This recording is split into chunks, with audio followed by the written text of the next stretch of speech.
पश्चिम Asia में चल रही जंग के बीच पूरी दुनिया ने राहत की सांस ली है। वजह, अमेरिकी राष्ट्रपति डोनाल्ड ट्रंप ने अपने सोशल मीडिया प्लेटफॉर्म पर एक पोस्ट जारी किया और उस पोस्ट में ऐलान किया कि उन्होंने ईरानी बिजली संयंत्रों और ऊर्जा बुनियादी ढांचे पर होने वाले सैन्य हमलों को 5 दिनों के लिए रोक दिया है। ट्रंप के मुताबिक पिछले 2 दिनों में ईरान और अमेरिका के बीच बहुत अच्छी बातचीत हुई है, जिसका मकसद क्षेत्र में शत्रुता को पूरी तरीके से खत्म करना है। वहीं ईरान ने दावा किया है कि हमारी वार्निंग से अमेरिका डर गया है।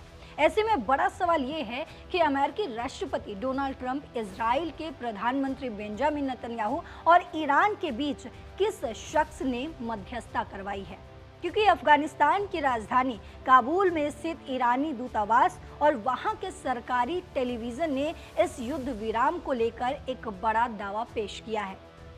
वो दावा है, दूतावास के अनुसार ईरान ने अमेरिका को साफ शब्दों में चेतावनी दी थी कि अगर उसके एनर्जी इंफ्रास्ट्रक्चर पर एक भी मिसाइल गिरी तो ईरान पूरे मिडिल ईस्ट देशों में स्थित ऊर्जा ढांचे यानी कि तेल और गैस सप्लाई चेन को क्षति पहुंचाएगा। ईरानी मीडिया का कहना है कि ट्रंप के दिए गए 48 घंटे के अल्टीमेटम के जवाब में ईरान ने आर पार की जंग का नक्शा पेश कर दिया था। ईरान ने धमकी भी दी थी कि वो न केवल स्ट्रेट ऑफ हॉर्मूज को पूरी तरीके से बंद कर देगा, बल्कि क्षेत्रीय सहयोगियों के तेल कुओं को भी निशाना बनाएगा। और इसी चेतावनी के बाद ट्रंप प्रशासन अपने कदम पीछे खींच लिए हैं। इस युद्ध विराम के पीछे रूस के राष्ट्रपति यानी कि व्लादिमीर पुतिन की भूमिका सबसे अहम मानी जा रही है। वो कैसे? भले ही ट्रंप इसे अपने प्रोडक्टिव बातचीत बता रहे हों, लेकिन कूटनीतिक गलियारों में लगातार चर्चा है कि पुतिन ने पिछले 48 घंटे में यूएई, कतर और ईरान के नेताओं के साथ मैराथन कॉल की है। क्रेमलिन के मुताबिक पुतिन ने ट्रंप और ईरानी राष्ट्रपति यानी मसूद पेजेश्कियान के बीच एक मध्यस्थ के रूप में काम किया है। रूस ने अमेरिका को चेतावनी दी थी कि अगर ईरान के बिजली घरों पर हमला हुआ तो ये युद्ध तीसरे विश्व युद्ध में तब्दील हो जाएगा, क्योंकि रूस अपने रणनीतिक सहयोगी यानी ईरान को अकेला नहीं छोड़ेगा।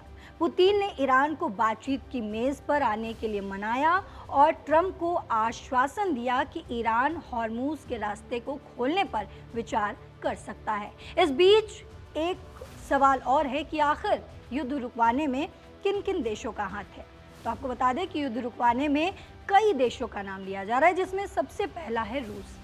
दरअसल पुतिन ने ईरान के सुरक्षा हितों और अमेरिका की ऊर्जा चिंताओं के बीच संतुलन बनाने की कोशिश की। वहीं अगर बात करें कतर और यूएई की, तो इन दोनों देशों ने अपनी जमीन का इस्तेमाल बातचीत करने और दोनों पक्षों के संदेश एक दूसरे तक पहुंचाने में अहम रोल निभाया। अगर भारत की बात करें तो प्रधानमंत्री नरेंद्र मोदी ने भी ईरानी नेतृत्व के साथ क्षेत्रीय सुरक्षा ढांचे पर चर्चा की, जिसका जिक्र ईरानी मीडिया में लगातार हुआ है। वहीं युद्ध रुकने की सबसे बड़ी वजह जो मानी जा रही है वो वैश्विक अर्थव्यवस्था का डूबना है।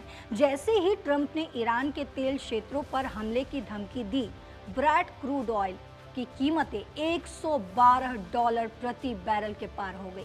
यूरोप में गैस की कीमतों में 17% का उछाल आ गया। अमेरिका जानता है कि अगर ईरान ने जवाबी कार्रवाई में खाड़ी के तेल कुओं को तबाह कर दिया तो अमेरिका में महंगाई का ऐसा तूफान आएगा जिसे खुद डोनाल्ड ट्रंप भी नहीं संभाल पाएंगे। यानी कुल मिलाकर 5 दिनों का युद्ध विराम एक टेस्ट रन की तरह है। ट्रंप ने स्पष्ट किया है कि ये रोक तभी तक रहेगा जब तक बातचीत सफल रहती है। यदि इन 5 दिनों में स्ट्रेट ऑफ हॉर्मूज को सुरक्षित जहाज रानी के लिए नहीं खोला गया तो ट्रंप दोबारा हमले का आदेश दे सकते हैं। तो फिलहाल गेंद अब तेहरान के पाले में नजर आ रहा है। डोनाल्ड ट्रंप तमाम बयान दे रहे हैं, तमाम बातचीत करने की कोशिश कर रहे हैं। वहीं ईरान की तरफ से भी लगातार डोनाल्ड ट्रंप की बातों पर पलटवार किया जा रहा है। लेकिन क्या कुछ निकल कर सामने आएगा, क्या कुछ अपडेट्स आएंगे, तमाम अपडेट्स के साथ एक बार फिर आपके सामने हाजिर होंगे। तब तक देश और दुनिया की बाकी खबरों के लिए देखते रहिए दैनिक जागरण और अपनी राय कमेंट बॉक्स में ज़रूर लिखते जाइएगा। नमस्कार।